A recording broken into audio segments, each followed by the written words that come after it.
En rejoignant les autres disciples, ils virent une grande foule qui les entourait et des scribes qui discutaient avec eux. Aussitôt qu'elle vit Jésus, toute la foule fut stupéfaite et les gens accouraient pour le saluer. Il leur demanda: De quoi discutez-vous avec eux?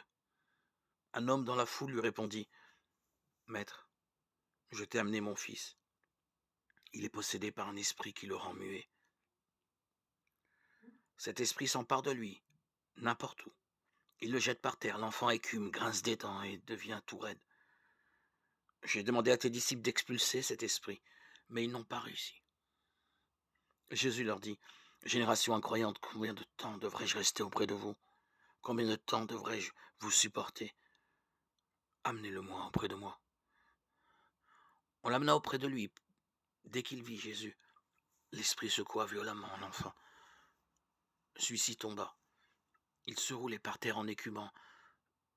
Jésus interrogea le Père: Combien y a-t-il de temps que cela lui arrive?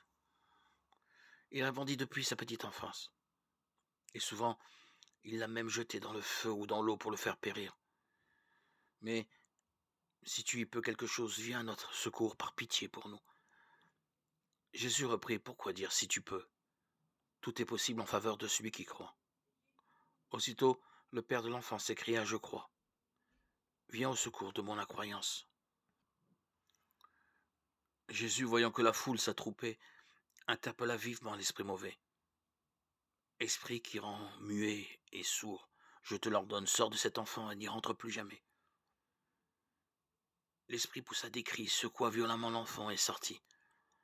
L'enfant devint comme un cadavre, de sorte que tout le monde disait: Il est mort. Mais Jésus, lui saisissant la main, le releva, et il se mit debout.